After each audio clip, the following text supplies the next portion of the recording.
रहद हमरा से ना होगी पूनम। हमके पता कि आपसे हो जाए। आई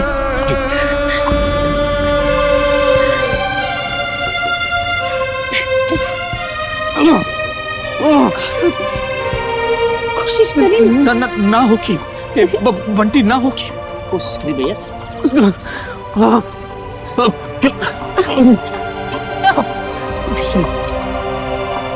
नीलू देखत बड़े ये महारानी का नाटक बड़ी आयल बाई डॉक्टर बनई जेकर पूरा शरीर भगवान मार देले बा ओकरा के मालिश कर कर के पहलवान बनावत बाड़ी। हाँ माई काट के उन सभी ना सकेला का।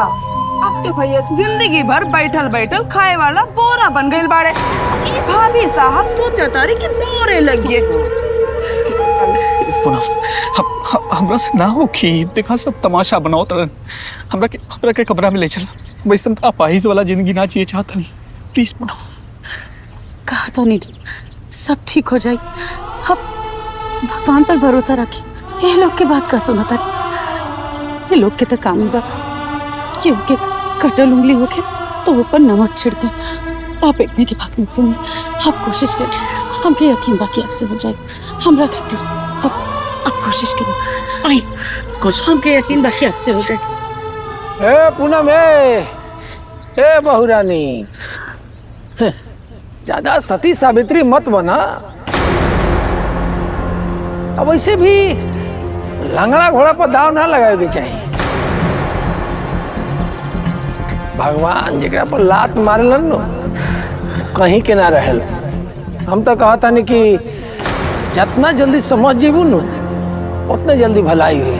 वैसे भी है अब कोनो काम के रहल नहीं। बाबूजी ही लंगड़ा घोड़ा ना शेर बाड़ा। अले अभी तनी घायल पड़े बाकी देखा बहुत जल्दी अपना पैर पे खड़ा होके फिर से दहाड़े लगे। जितना हंसे के बाद हंस कैसे कि एक बेरी ठीक हो जाइए ना तब आप लोग कैसे हंसे के मौका और ना मिले। ई देखा ई पूजा पाठ ना साफ साफ कम चोरी बा कम चोरी। भाभी जी भगवान के भरोसे पेट ना भरेला रसोई में भी जाए के पड़ेला। ऐसा कोनो बात ना। हम पूजा खत्म हो गई हम अभी रसोई में जात रहनी। बस तनी पूजा बाकी रहल। अरे सुबह सुबह काहे चिल्लात रहो जाए के भाई।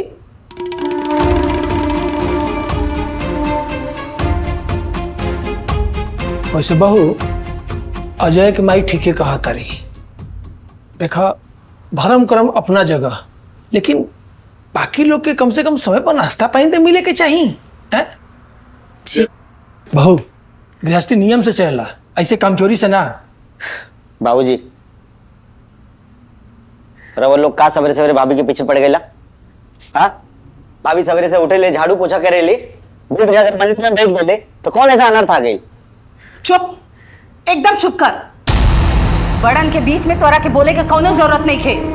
हाँ जब देखा ये कामचोर भाभी का पक्ष लेवत रहेला।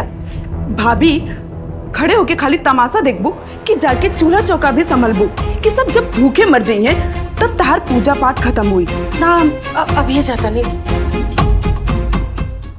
हे भगवान पिछला जन्म में कौन ऐसा पाप कैले रहनी है। हाँ एगो बेटा के जिंदगी कुलच्छनी बर्बाद कर देले और एक ये खानदान का नाक कटावे में तुलल बा। हाँ माई सही कहा तारू। एक अजय भैया जो दिन रात ठेकेदारी पे मेहनत करके पैसा कमा रहा बाड़ा और ई नवाब जादे घर में बैठ के मुफ्त के रोटी तुरत आ रहे और ऊपर से कामचोर भाभी के चमचागिरी करत आ रहे। अरे बंटिया कुछ काम धाम करबे कैसे आवारा के तरह घूमत रहबे। ई बेरोजगारी कामचोरी हैं ऐसे कब तक चली। अरे कुछ तो अपन भाई से सीख। तनी ऐसे गुण तो संभाल ले कि एकदम समझ ली कि हमने के पूरा परिवार की किस्मत है फूटल बात। बाबूजी रवा लोग बात बतंगड़ मत बनावा। हम कुछ बड़ा करे वाला जल्दी बने दिखाइए। और भाभी के ऐसे ताना मत मारा कर तू लोग। चुप कर एकदम चुप कर और जाके ना बाहर जाके कोनो काम धंधा खोज। हाँ एक तो बेरोजगार बेटा ऊपर से काम छोड़ बहू। हे भगवान, हमके उठा ला यहाँ से।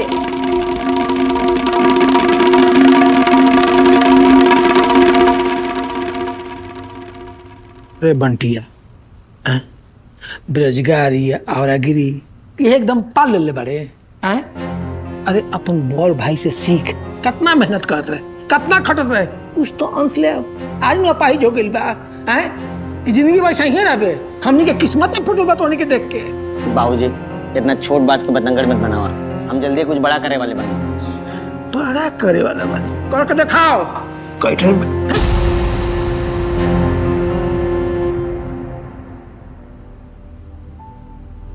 जब अजय भैया ठीक रहले तो फैमिली में एकदम हंसत बोलत सब रहले। जब से उनकी तबीयत खराब भइल बा, ये सब भूत बन गइल बाड़े।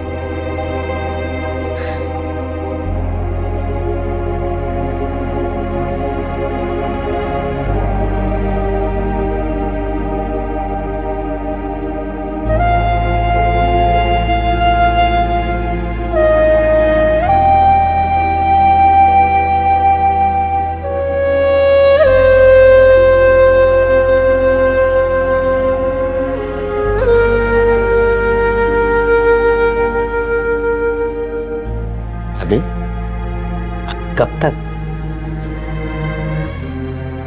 तक रहुआ ऐसे घुट घुट के जियत रहा बा?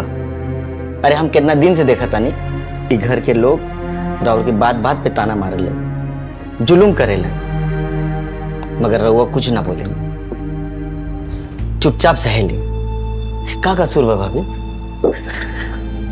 देवर जी धीरज रखिए।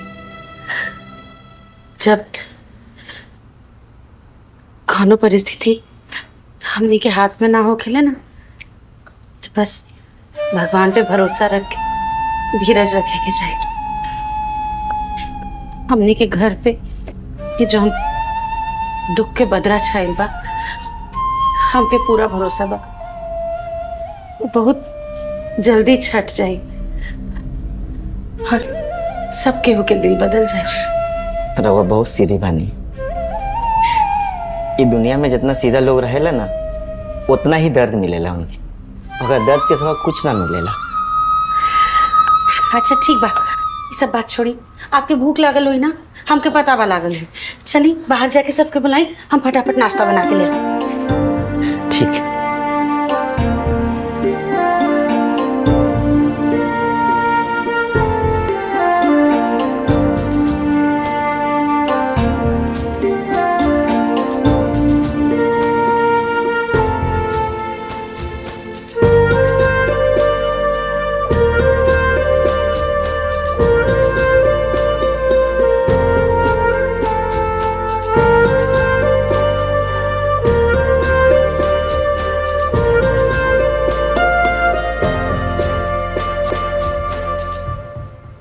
अरे बंटी, जब से अजय के पालिस मर ले बा, तब से अपन ठेकेदारी के काम धाम छोड़ के कुछ ज्यादा ही अपन प्यारे दुलारी भौजी के पीछे घूमत पड़े। हाँ, जब देखा दिन रात भाभी भाभी, ओकरा आगे पीछे घूमला से फुर्सत मिल जाए ना तो कुछ काम धंधा कर ले।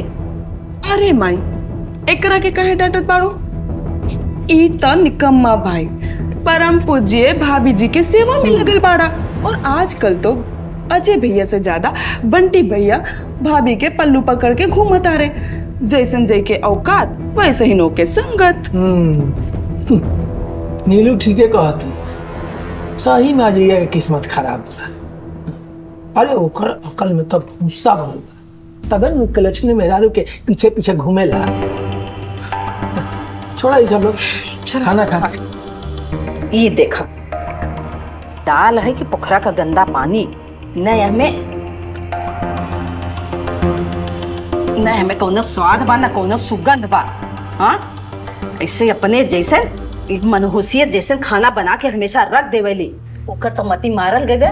साथे साथे हमनी के जीभ का स्वाद भी बिगाड़े में तुलल बा। माई तू दाल खातिर होवा दारू? ई देखा सब्जी, आलू कच्चा बा, एमे कोनो स्वादे नहीं खे। ऐसा लागता कि नून और मसाला के घरी ना भाभी के धक्का लाग गई हुई। जब दिन रात रोवे से फुर्सत मिली तब ना खाना अच्छा बनी। और माई ऐसे खाना खैले से तो हमारी फिक्रे खराब हो जाए। भात बनैले बिया, लागता कि ईटा पत्थर में डाल देले बिया, चुनहु के ओकरा टाइम नहीं है। अरे एकदम का कहीं, अरे खाना तो कम से कम ढंग से बनावे के चाहिए हैं। अगर ये सब ऐसा खाना खाई आदमी तो इंसान बीमारे न पड़ जाए। जब से घर में आए बेनु खाली दरिद्रा घुसेगी, जान लो तू लोग। बस करा बाबूजी, माई बस करा, बहुत हो गई तो लोग के। नीलम तू एकदम चुप रहा। अच्छा तो इन लोग के सिर्फ बहाना चाहिए नुकसान निकाले खातिर। अरे भाभी किचन में देखा कितना काम करत बड़ी, देखा नहीं खे का खराबी हुआ खाना में? बंटी ये खाना में का कमी बा?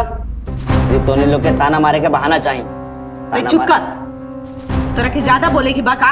हाँ, हमनी जे कहत बानी सब सही कहत बानी। जब से कुलच्छनी घर में आई बा ना, तो हमारे घरे का सुख चैन सब बर्बाद हो गई बा। घर के साथे साथे हमरे लड़का का भी करम फूट गई बा, जेकरा पल्लो ऐसे मेहरारू पड़ गई। हाँ माई सही कहा दारू। अजय भैया हीरा जैसन लड़का, एकरा से शादी करके ना जिंदगी बर्बाद हो गई। और अजय भैया का तो किस्मतें फूटल रही। और ऐसा औरत ना दुश्मन के भी मरना मिले के चाहिए, जे पूरा घर बर्बाद करके रख ले भैया।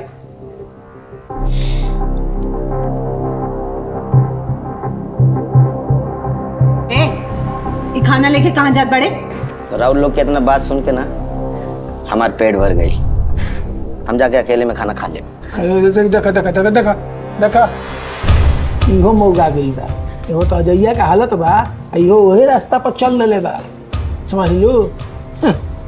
खाई अब खाई का कटहर, अलुआ काचे बा, भात में मार पथरे बा, हाय गहर गंगे बा। ना ना के चल ये जहां तो धोए के कुछ नहीं के, रुमालो नहीं के पूछे के।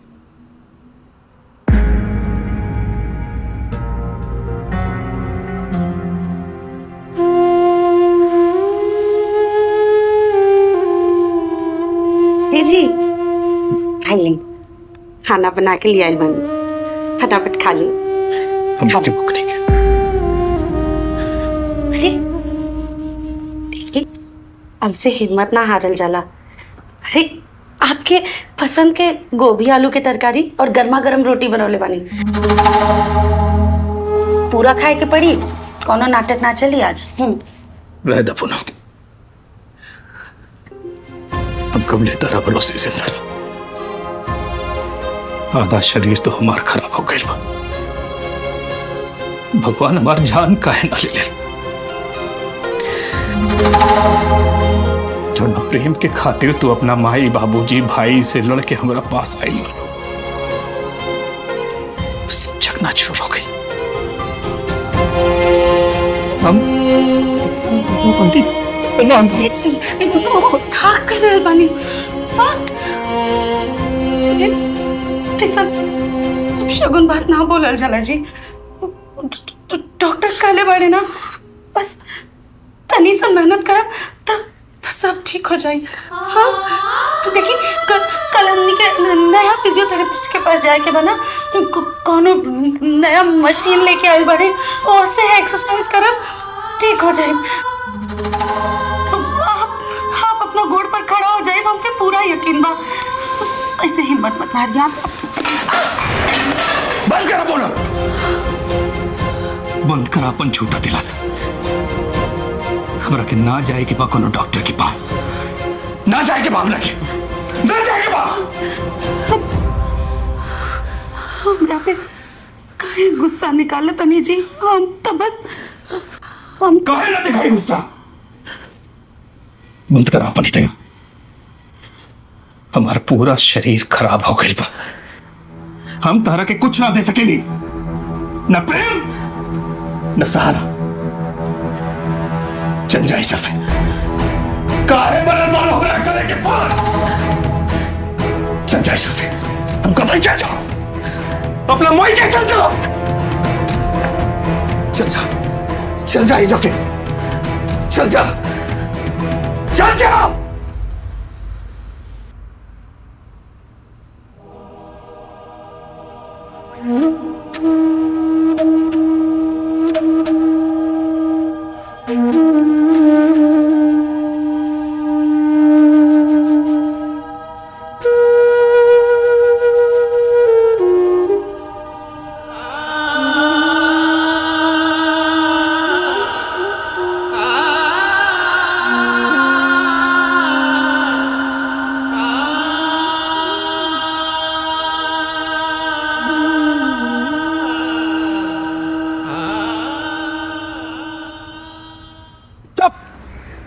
ऐसा निकम्मा लेकर तो हम केहू के घर में देखला ही ना रही। खाली बैठा बैठा मुफ्त के रोटी ठूसाता। अरे कोनो काम धंधा की चिंता बाकी ना, आगे सोचले का बड़े। बाबूजी भैया जल्दी ही ठीक हो जाइए, फिर हमने इनके ठेकेदारी चालू हो जाएगी। अगर ना ठीक भइल तो बाबूजी ऐसा काहे कहते रहे लोग? बंटी तोहार बाबूजी सही कहत बाड़े, तू अपाहिज के बारे में ज्यादा मत सोचा। तोहार ऐसे बर्ताव रहे ना तो शादी ब्याह खातिर तोरा के क्यों ना पूछी। माय मुझे अरे बंटिया के डाटा छोड़ा, वो मुझे कुछ सुन के आयल बानी।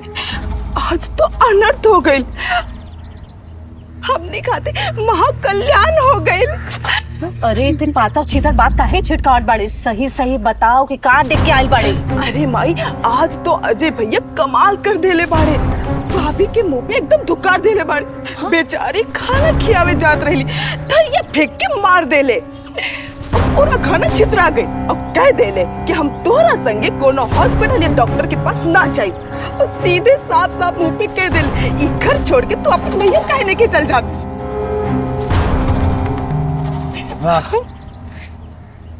ये तो बड़ा खुशी के बात है। का सही में अजय ओकरा के घर से निकाले कल सर? हाँ बाबूजी हम अपने कान से सुन ली। हाँ अब आयल ना ऊंट पहाड़ के नीचे, हम जानत रहनी कि अजय होकर कितना पछ ले लेवे।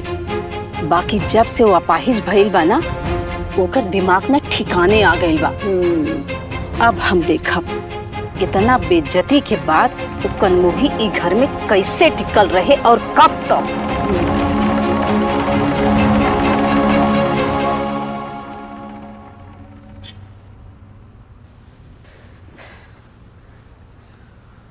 भैया ये का कर देला भैया? जकरा साथे रहुआ जिंदगी भर साथ निभावे के कसम खेले रहनी, आज ओकरे साथे ई ढा देली।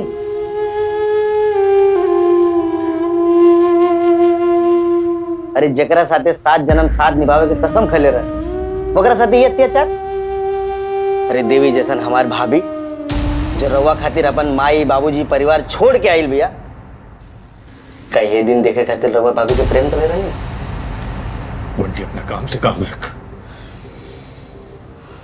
और तू के बड़े बीच में बोले वाला? तू के बड़े पति पत्नी के बीच में बोले वाला? चल जा इसे से जा। बंटी तू ये क्या करता है? हैं? क्या ज्ञान देता है तू एक रह के?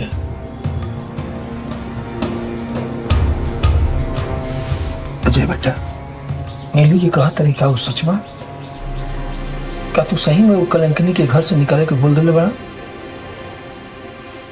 बेटा हमके तो अपने कान पे विश्वास ही नहीं किया होत। सच बताओ ना, तू ओके होकर औकात दिखा देला। हमरा के तो लागल आज भी होकर पक्ष ले, लेकिन बेटा आज तू अपने माई के छाती चौड़ा कर देला।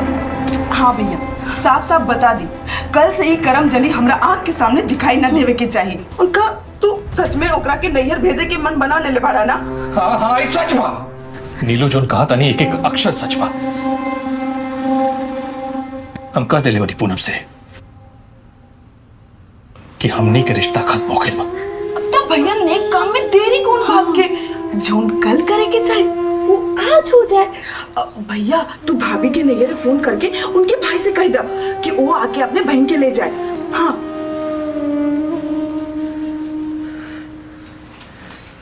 उठाओ। अरे करा ना। फोन कहाँ बा? देखा नहीं जा। उठाओ।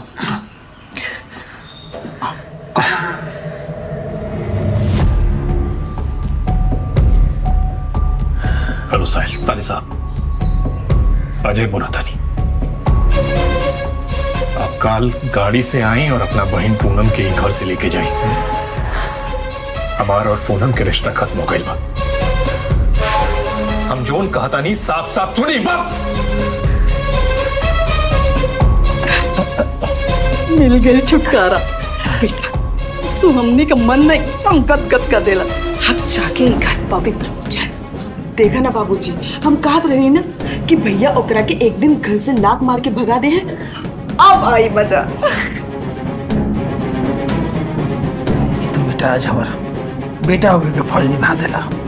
तारा के हमनी के कितना समझावत रही जा कि वो अपन प्रेम के जाल में तारा के फंसा के तार मती के भ्रष्ट कर देले रहे। हम तारा से प्रेम ना करते रहे ना, ओकरा तो प्रेम रहे दौलत से, बंगला से प्रेम रहे, समझला। अब ओकर भाई अगर दोबारा आयल नो, ओकरा के एजा से ऐसन खदरल जाई कि दोबारा पलट के देखे ना। तो चली चली खुश खबरें मनाई जाए। ना ना दुख खबरें भौजी के, अरे ना ना पूनम देवी के, चली चली।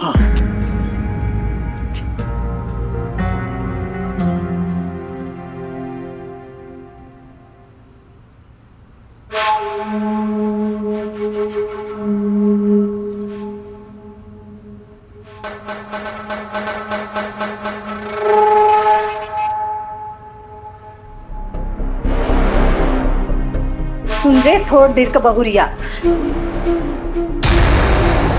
बड़ी सती सावित्री बनत रहले ना।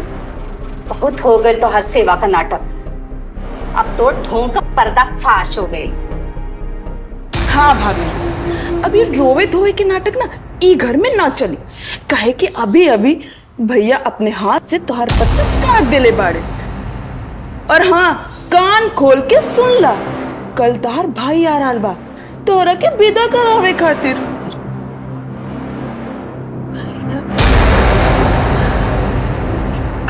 का कर रहल बाड़ू नीलू? अजय जी हमरा साथ ऐसा नहीं के कर सकत। तू झूठ बोल रहल बाड़ू ना? हाँ झूठ तू बोल रहा अजले। अजय अपन हाथ से तार भाई के फोन कैले बा और साफ साफ कह दिले बा कि आपन बहिन के कल गाड़ी लेके आवा और लेके जाई। जैसे अभी घर से तोरा कोनो रिश्ता नहीं खे। काल का सूरज तोहरा खातिर एक घर में आखिरी बा। काल तोहर भाई आए और हमेशा हमेशा खातिर तोहरा के इंजा से लेके जाए। फिर दोबारा ही मनोज शक्ल लेके ना हमरे चौखट पे गोड़ मत धरिया। हाँ भाभी, जाए के तैयारी कर ला, अपन बोरिया बिस्तरा पैक कर ला। काहे कि कल के बाद ये घर रवा खातिर एगो सपना बन के रह जाई। और रवा जिकरा बल पे उड़त रहनी ना, उहे रवा के लात मार के घर से भगावे के फरमान सुनौले बाड़न। चला मैं चल।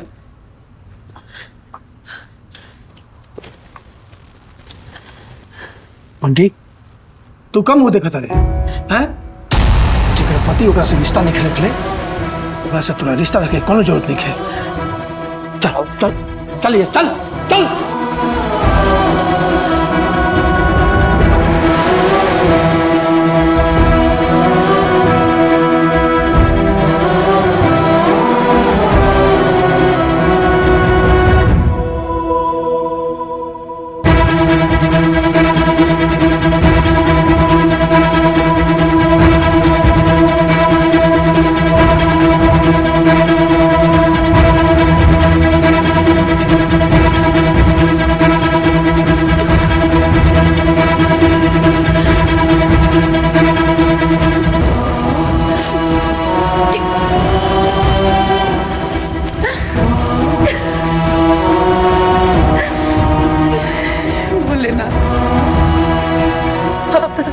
के पाप करे वाला बन जोनी में इतना दुख कहीं डाल देनी। कोना जन्म के कोना कर्म के ऐसा पापा हमार बताई।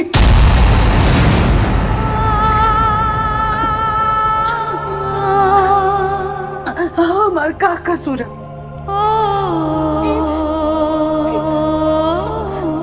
सुख दुख में अब सुहाग के साथ देवे के कसम कहनी है। 14 दिन से वहाँ के व्हील चेयर पर आई नहीं। और दिन से हमके अपन देह के सूद बुद्धा रहे। हम दिन रात एक कर देनी बस ताकि हमार सुहाग फिर से अपना गोड़ पर खड़ा हो जाए।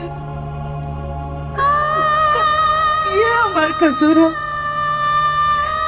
अरे एकरा खातिर हम पूरा दुनिया के इतना ताना सहनी, घर के लोग के इतना ताना सहनी, सब सुननी चुपचाप। ये कसूर है हमारा, खाली उनके।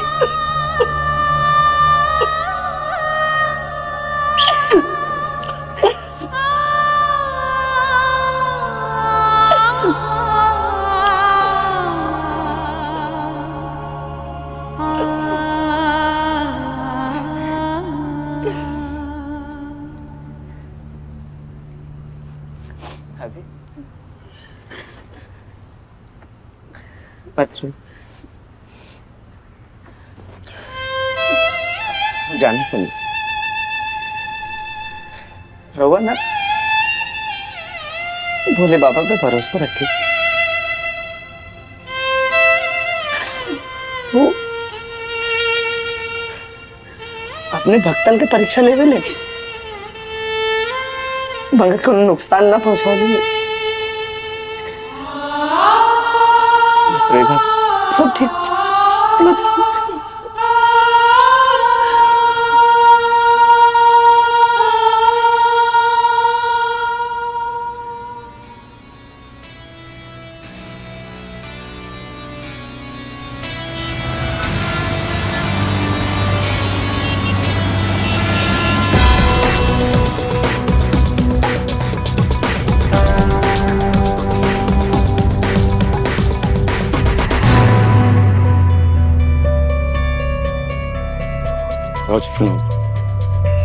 आगे ला लो, तारे इंतजार करते रहे।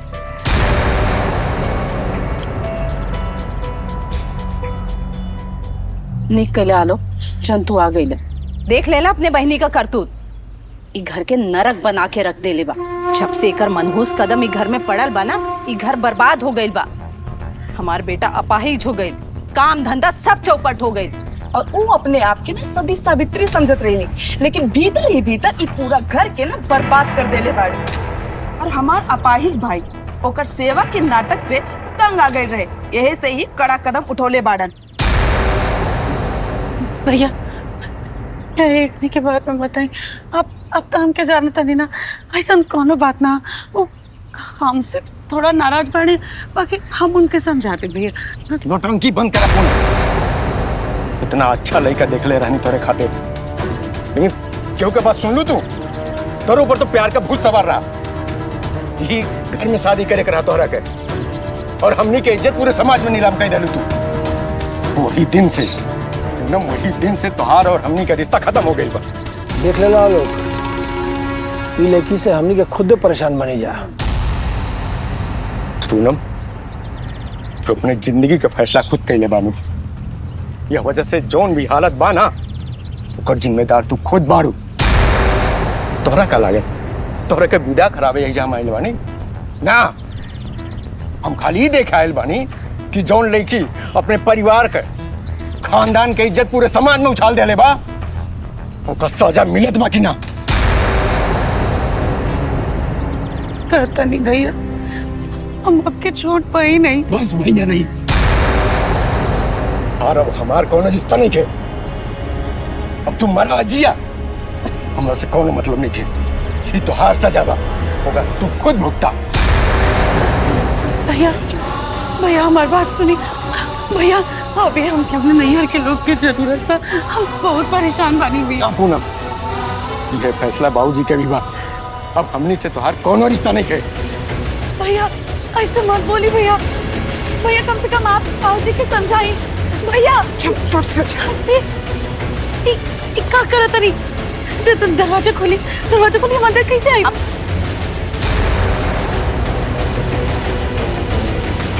तोरा के यहाँ आवे की कोनो जरूरत नहीं है। तोर भाई ने तोर औकात दिखा देले। चल निकल जा यहाँ से। ये दरवाजा खोली, ऐसी मत करिए अम्मा जी। हम कहाँ जाए? ये हमार घर है, दरवाजा खोल दी ना। जहाँ जाएगा तई वहीं जा। ये दरवाजा अपना खुले। भाऊजी, भाऊजी चल यहाँ से। अरे भाऊजी, भाऊजी कहाँ गए हैं सड़क पे? भाऊजी, भाई ऐसा कर तेरा आपने जो अपनी क्या कर? तू ज्यादा मत बोला, एकर जो जगह रहे ना वो मिल गए। जाए जैसे करी इसकी ऐसे मत खोटी करे बाड़ू। जाए जैसे जल्दी भौजी का कहाँ से भौजी जान को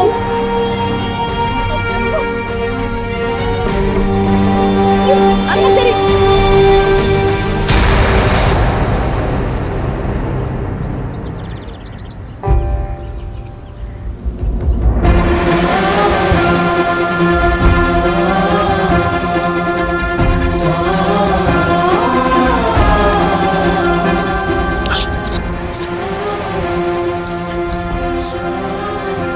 सही काय तणू बहिणी एकर भैया एका ऐके भाई डांट के गई ने इनके खानदान वाले इनके बहन क्यों ना पूछे मायके वाले इनका भगाई दे रहे बैठे बड़ी हाँ भाई। अच्छा नहीं आई। हाँ बहिणी बड़ी कुलक्षणी बा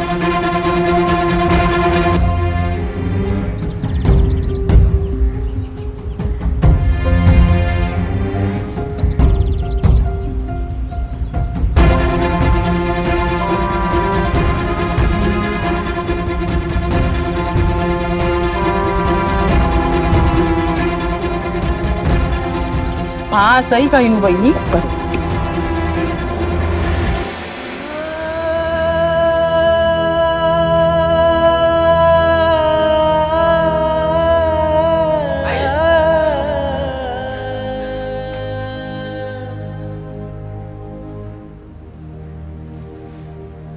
भैया राउर पत्थर हो गए बनी का। अरे वो गली में भाभी के साथ तमाशा होता।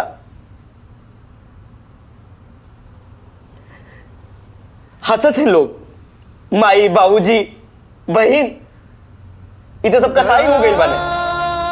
लेकिन रउआ रउआ उनकी बेइज्जती ऐसे कैसे देख रहा बनी भैया? कैसे देखा था नहीं? बंटी बंटी हम तरह के कितना बार कली हमारा पूनम के बीच में मत बोल। तू भी छुप पड़े रे दुनियादारी नहीं के समझे। ना भैया ये दुनियादारी ना है जी। पत्नी राहुल के सेवा खातिर अपने भाई के लाड फटकार सब सह गई नहीं तो अगर कहीं घर से दिल्ली से बाहर निकाल देना। अगर भाभी के साथ कुरान अनहोनी हो गई ना तो रवा के कब वो माफ ना कर पाएगा, कब वो ना कर पाएगा। हम तो कहा था ना चलो ना भाभी के अंदर नहीं गए। चुप कर बंटी। तो हिम्मत कैसे मिला हमरा के समझा लेके हम कह देनी कि पूनम के संग हमारा रिश्ता खत्म तो खत्म। तरह के ढेर हमदर्दी बना पूनम से तो तू चल जाओ ऐसा से।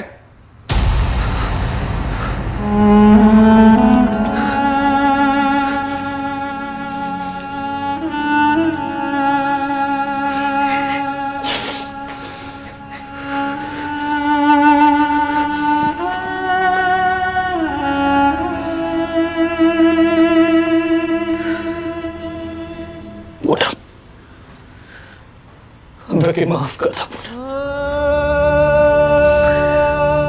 हमरा पास कौन रास्ता न रहे।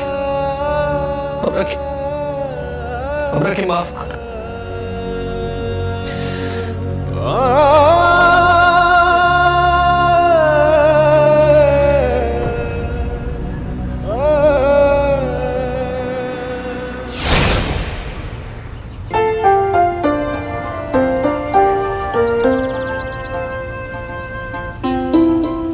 बंटी बंटी हेलमेट लेके आइया। हाँ आ गए नहीं भैया। तीन हेलमेट। चला लेके बैठा बाहर लगा। अच्छा चले। अरे एक मिनट टिफिन टिफिन भुला गई नहीं।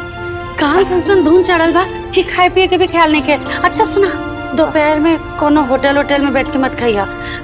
खाना साथ में दोनों भाई बैठ के खाइया। अरे भाभी खुशबू से तो ऐसा लगा कि हमारे मन पसंद के पनीर और पूरी बनने वाली है। अब दोपहर तक इंतजार ना करब भाई, यही खा के चली। हाँ भाभी ये सुना। हाँ। खाना पे कम काम पे ज्यादा ध्यान दे। अच्छा पूनम माँ टेंडर निकले वाले को प्रार्थना करिए। हम भोले बाबा से प्रार्थना करें आप ही के टेंडर मिली। Thank you. ध्यान से जाए। ठीक है इला हेलमेट लगा लिया। हाँ अच्छा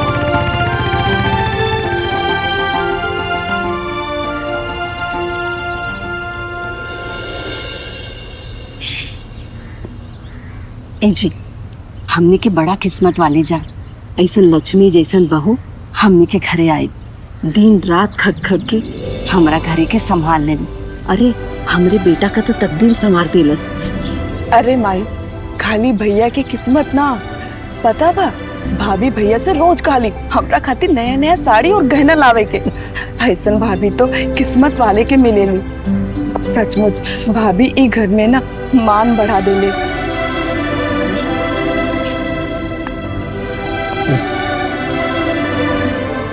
तुम लोग एकदम सही कहा तर।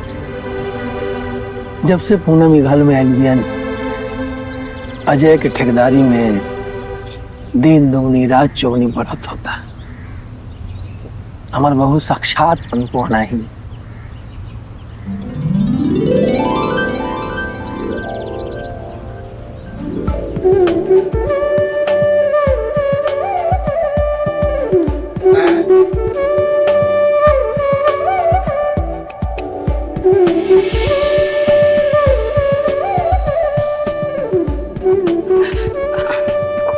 अरे दुल्ही, नहीं का करत बाड़ो? एक गोर गोर हाथ बर्तन माजे खातिर थोड़ी ना किधर छोड़े करा के। अरे वैसे भी तू सवेरे उठ के पूरा परिवार खातिर खाना बनावे ले। अरे बर्तन तू मजबू तो हमने कहा जब बैठे खातिर बानी। ओमे का भइल माजी, 2-4 गो तो बर्तन बा, अभी माज के रख दे। अरे ना भाभी, बिल्कुल ना। आज से तू सवेरे के बर्तन हम माजे, रवा बस ठेकेदार के बंदी बन के रही। और रवा के हाथ में सर्फ साबुन अच्छा ना लागेला। रवा जाई और जाके आराम करी, ना तो भैया देख ले ना तो हमने की डांटे लगी है। जाई। ए दुल्ही, दिलू सही कर दिया, जाके तू आराम कर ला। और ये छोट मोट खातिर बहू के ना घसीटल जाला। तो हर सुख और आग हमने का असली कमाई बा। जा। सच कहता नहीं, अगर आप लोग हमरा के इतना प्यार देवे लागब ना तो हम सही में बिगड़ जाए। हम सच में बहुत भाग्यशाली बने जे हमके इतना मानने वाली ननद और इतना प्यार देवे वाली सास मिलती है। जा तो चाहिए।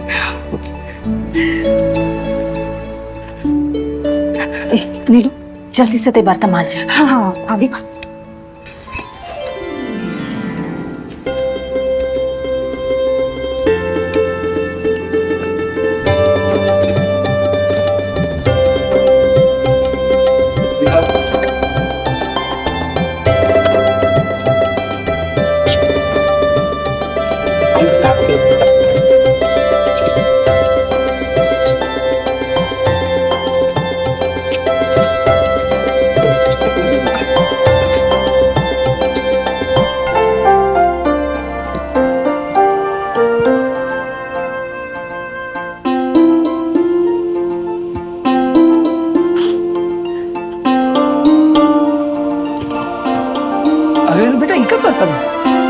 हाथ में झाड़ू शोभा निकल छोड़ तो हटा।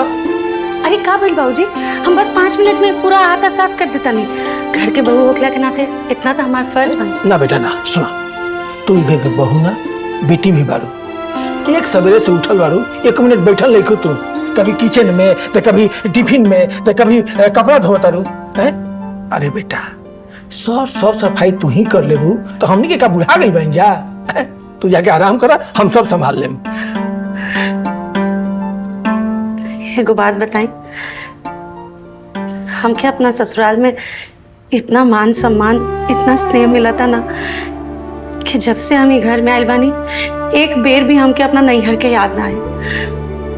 आप भी हमारे ससुर जी ना हमारे बाबूजी ही बानी, सच में। ना बेटा, तहार हंसता खिलता चेहरा ही घर के रौनक बा।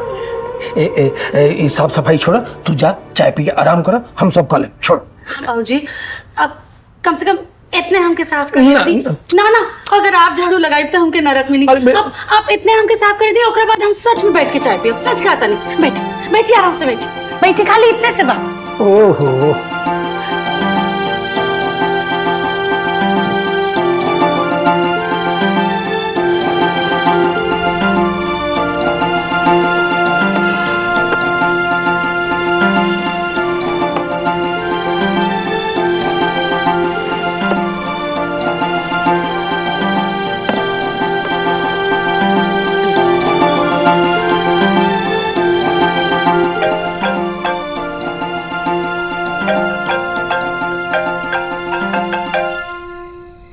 अरे देवर जी के फोन।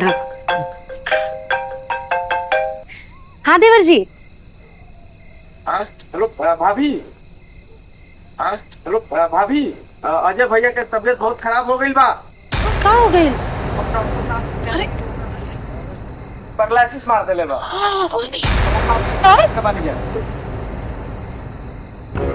पैरालिसिस?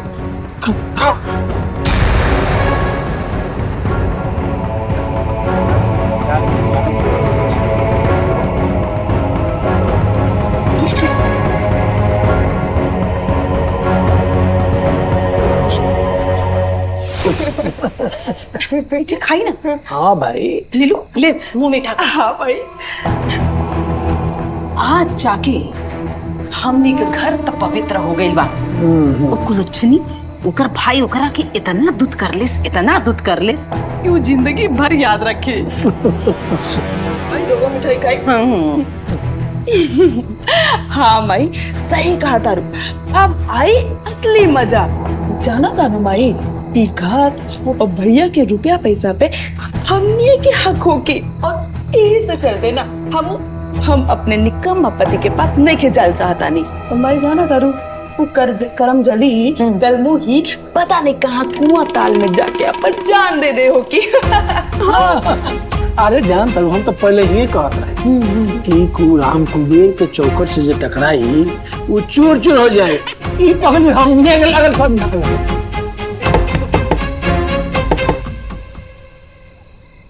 अरे बाप रे बाप, इतना रात के क्यों मार तोड़े में लागल बा? इतना रात के हुई? पता नहीं माई, लेकिन लगा था ना बहुत गुस्से में गेट खटखटा रहा बा। ए बाबूजी, रोबो जाके देखी ना क्या है बा।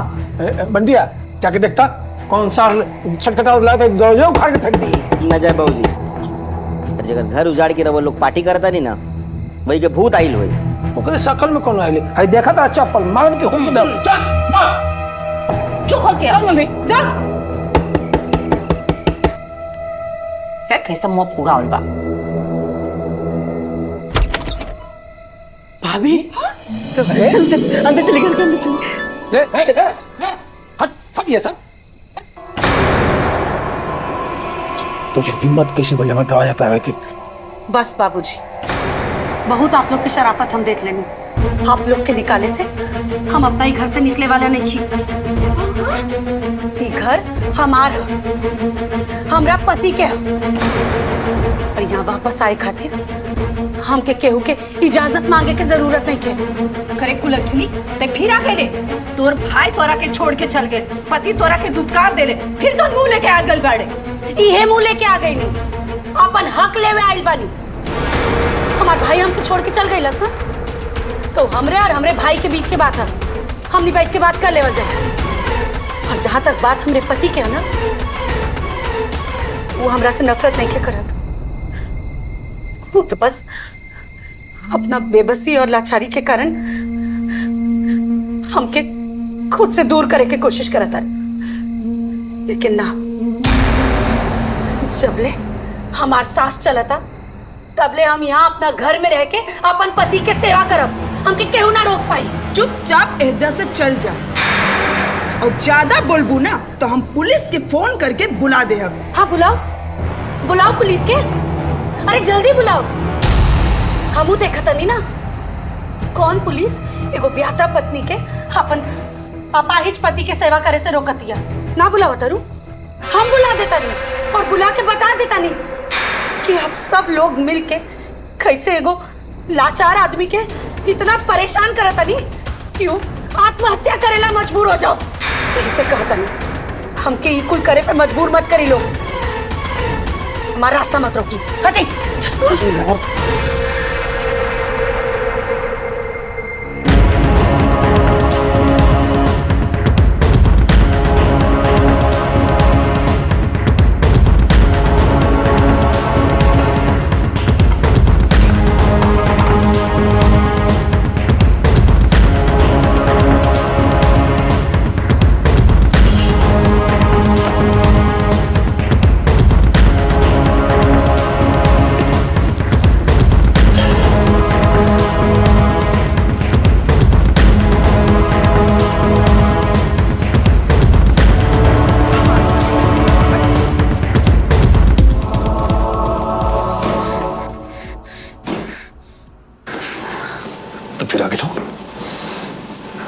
हम तारा के मना कर ले रही ना।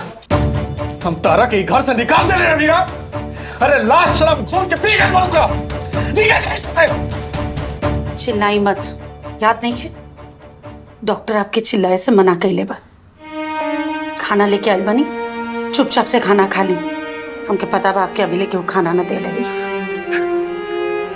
तारा हाथ से खाना ना खाली जाए क्या सकेली। हम तारा के ना अपना घर से बेदखल के लिए बनी। निकल जाए से। भूली मत अजय जी, ये सिर्फ आपके ना, हमरो भी घर है। एक घर पे जितना अधिकार आपके बा उतना ही अधिकार हमार भी बा। कानूनी तौर पर ना, धर्म से भी। अरे हम आपके अर्धांगिनी हैं। रिश्ता और कानून ना समझो। हम रखे बोला तारा के घर से बल्कि अपना दिल से भी बेदखल क्यों देने बनी। चल जाए से। चल साहब। अब कोनो भगवान नहीं की जे हमार किस्मत बदल दे। आप ये सब काहे करत हनी, हमके समझ में आ रहल बा आपके लाचारी क्या। लेकिन हमार विश्वास करी, हमने मिलके आपके ठीक करेंगे। अपना पूनम पे विश्वास करी, सब ठीक हो जाए। फिर पहले जैसी बाहर आ जाए। हमार विश्वास करें। खाना खाए, दवाई खाए के टाइम होता। खाई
हे भोलेनाथ, आप ही के भरोसे हमें घर में वापस आइल बनी। आपके सहायता के बिना हम एक कदम भी ना आगे बढ़ पाए। हमारी सहायता करी प्रभु कि हम कुल परिस्थिति से लड़के अपने पति के ठीक करा सके। जय भोलेनाथ।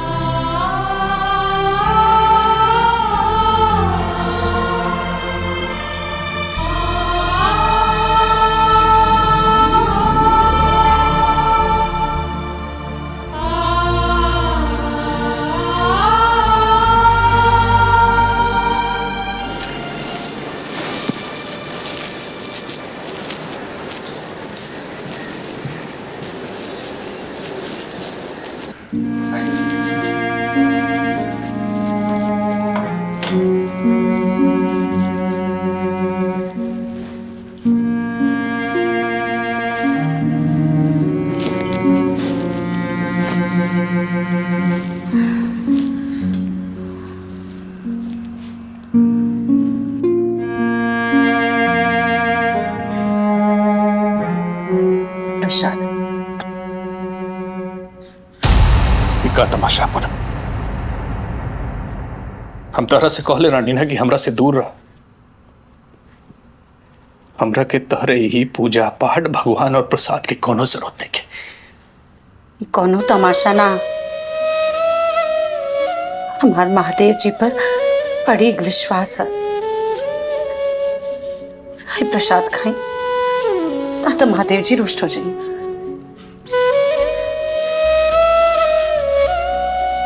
रहल बात आपसे दूर हो गया के।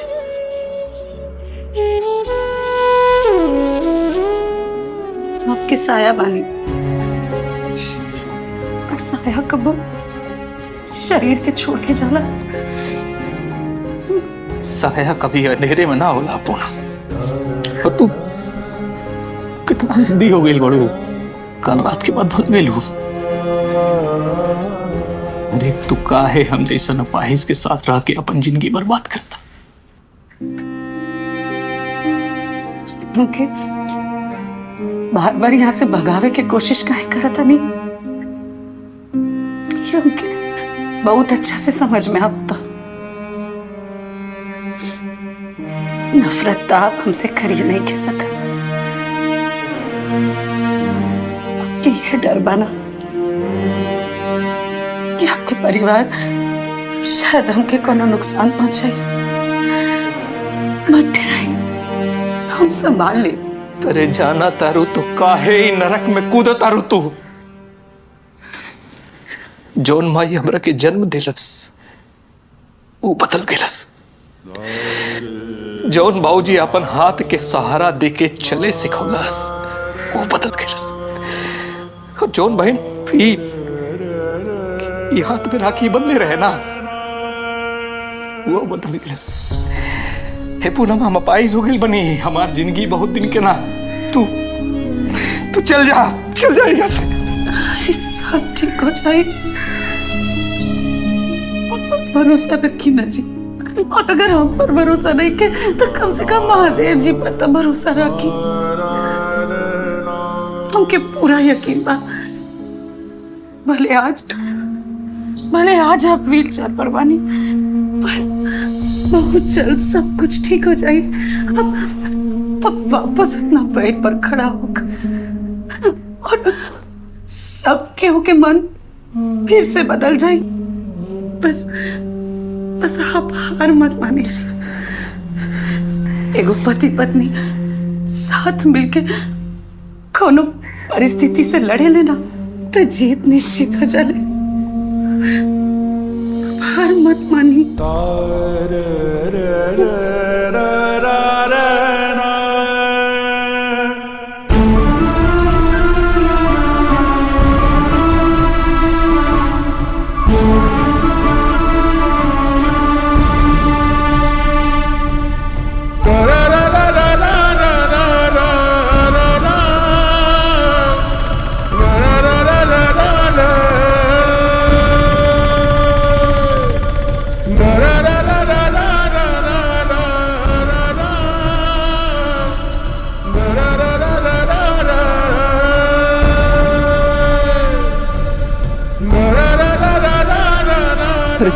रहद हमरा से ना होगी पूनम। हमके पता कि आपसे हो जाए।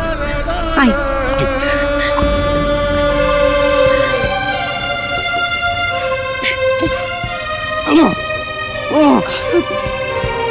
कोशिश करी ना होगी बंटी, ना होगी।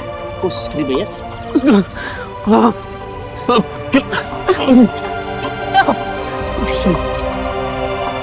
नीलू देखत बड़े ये महारानी का नाटक बड़ी आए भाई डॉक्टर बनई, जेकर पूरा शरीर भगवान मार देले बा ओकरा के मालिश कर करके पहलवान बनावत बाड़ी।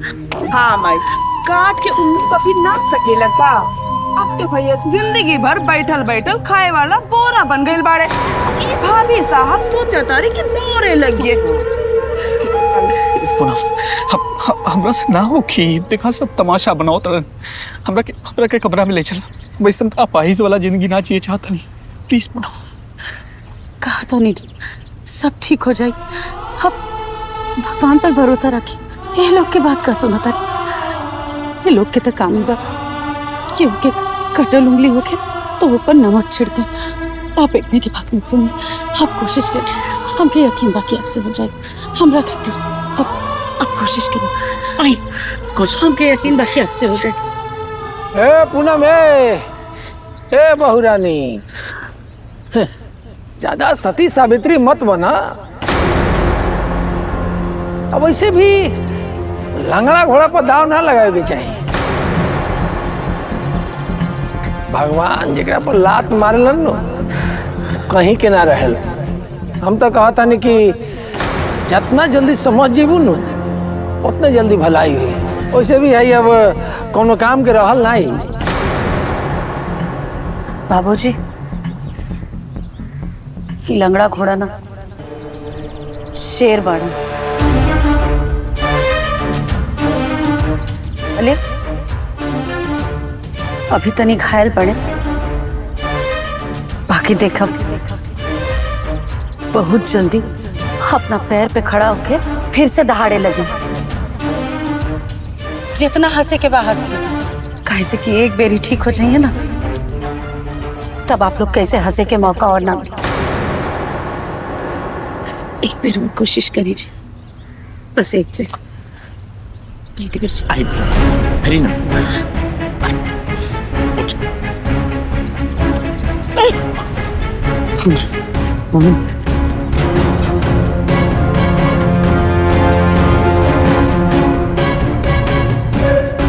एक कदम ये वाला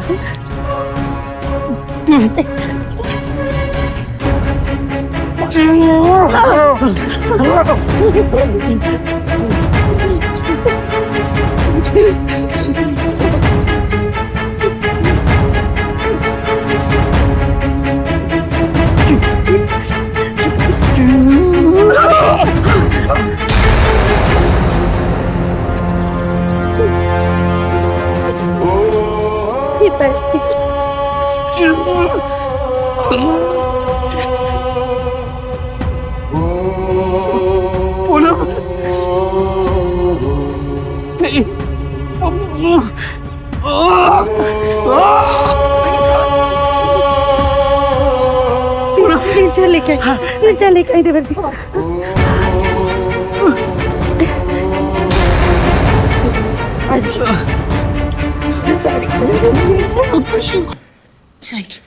कहा था लेना, बस मंदिर तक 2 या 3 कदम कोशिश तो करिए। जय बोले ना।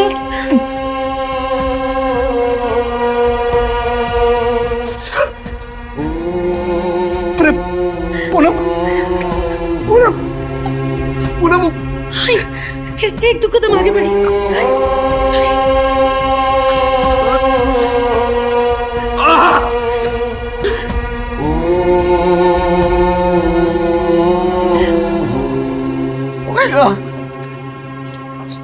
अरे पूनम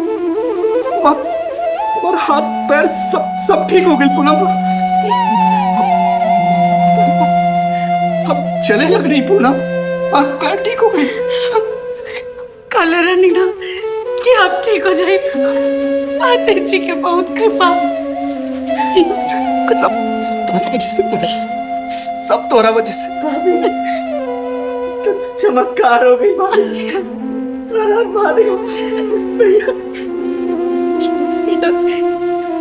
ये कैसे हो गए? डॉक्टर तो तोरा के फेल कर दे ले रहे ना, तू तो खड़ा हो गई ला। सच अपने पैर पे खाड़ हो गई नहीं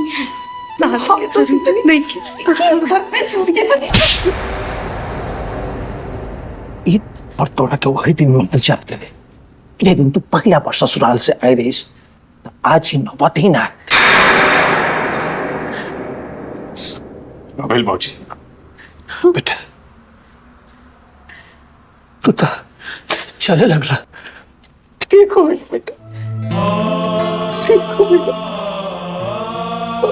चल का भाई बाबूजी माई हिरोवा लोगन के बोली कैसे बदल गए?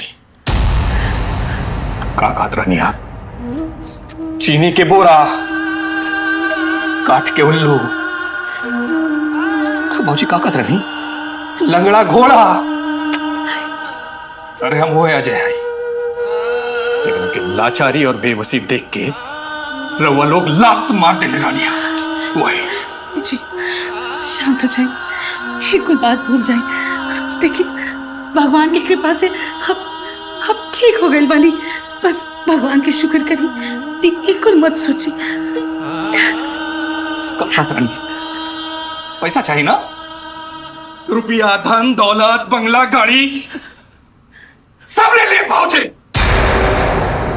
अब जाता नहीं, अपना पत्नी पूनम के लिए फिर से मेहनत करम, मजदूरी करम, पैसा कमाओ, फिर से एगो घर बनाओ अपना पूनम करते, जेकरा में अपन खून के लाचारी के फायदा उठावे वाले लोग ना रही। चला पूनम। भैया हम चलो, हम वही घर में ना रहा, ये परिवार के साथ हम ना रहा, हम चलो सबों के साथ रहा भाभी। हाँ रे बंटी, तू तो हमारा लक्ष्मण बाड़े, राम लक्ष्मण के बिना अधूरा। बेटा रुक जा बेटा, हमके माफ कर दे, हम तारे और बहू के साथ बहुत गलत कहनी, हमरा के माफ कर दे। हमारी गलती तो माफी के लायक नहीं की, हमने से बहुत बड़ा पाप हो गए, हमने की माफ कर दे, हमने की माफ कर दे। उठा नहीं क्या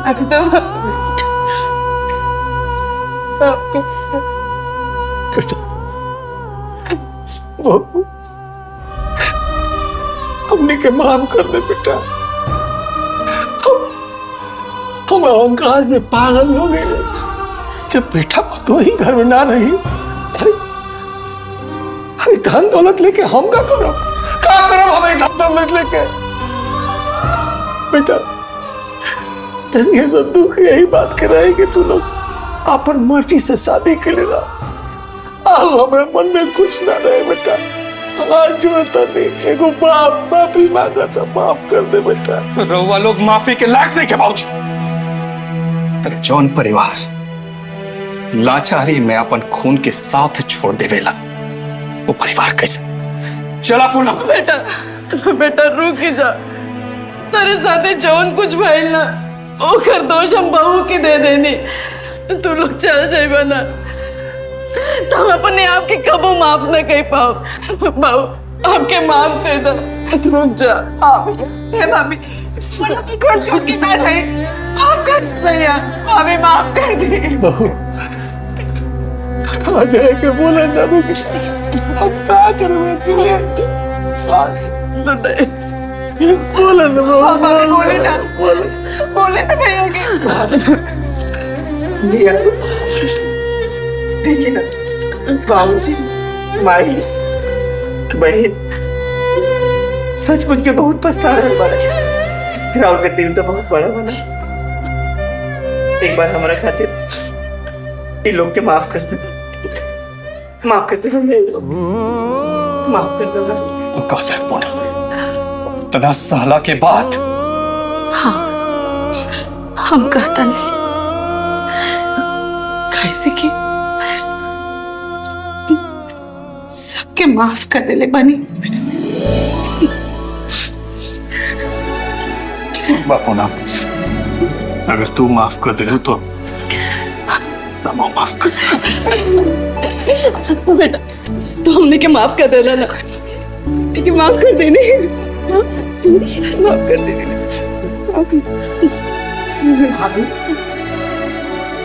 सब सही हो गई, मगर रघु के हमरा के एक बात बताई, जब भैया व्हील चेयर पे रहले, पूरा फैमिली रघु के खिलाफ रहा, समाज खिलाफ रहा, तो रघु के अंदर इतना हिम्मत कहाँ से आई?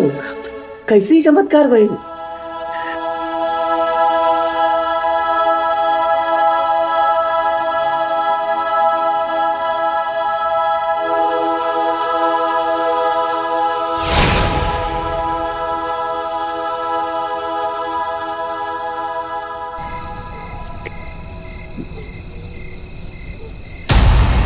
गुरुजी। अरे पूनम बेटी, तू और इस सुनसान सड़क पे ऐसे हाल में, और तेरी आंख में आंसू, का भइल बाबू, का भइल बोल?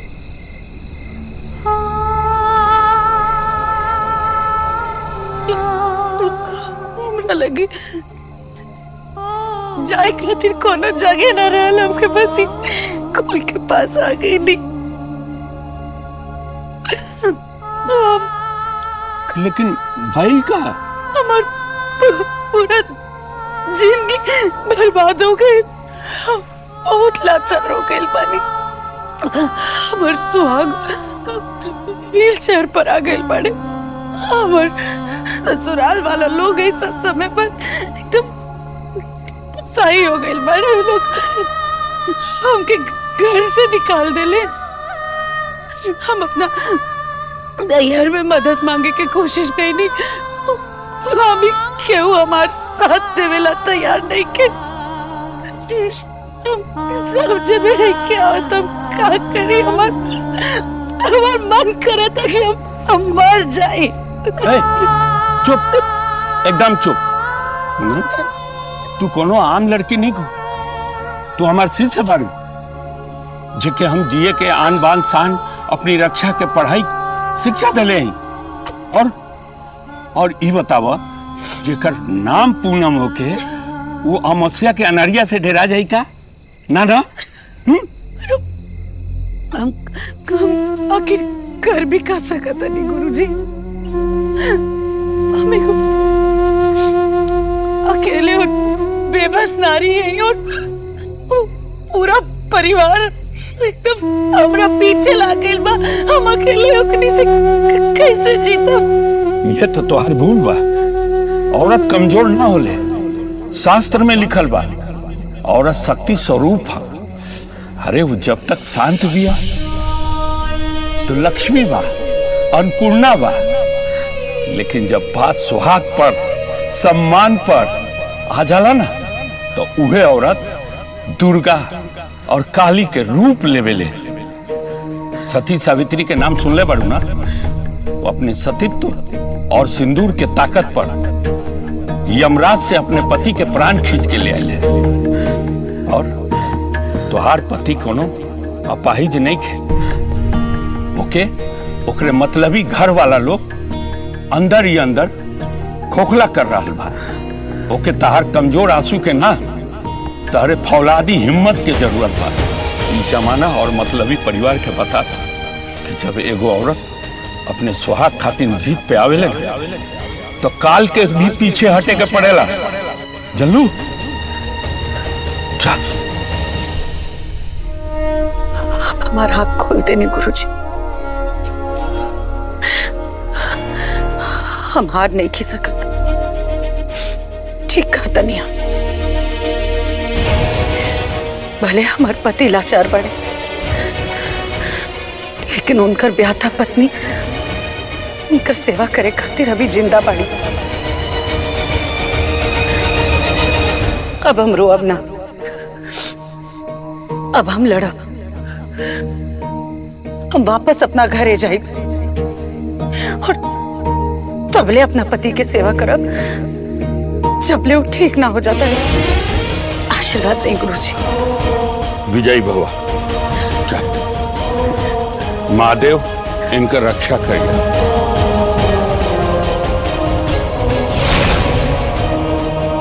वाह, यही से कहल जाला कि गुरु जी के पाँव भगवान से पहले छुअल जाला। वाह गुरु जी, धन्य हो।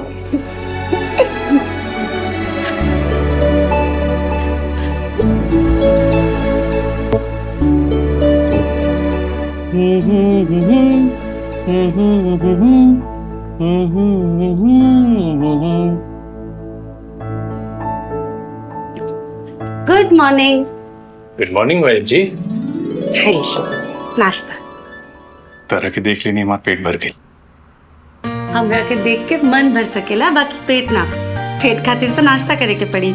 जल्दी जल्दी खा ली, फिर आपके काम पे भी तो जाए के बा। अरे हाँ यार, एक काम करा, टिफिन में पैक कर दा, हम उस साइड पे खा ले। अरे हम दोपहर के खाना खाते टिफिन पैक कर ले बानी, बाकी अभी नाश्ता तो कर ली। खाई खाई खाई।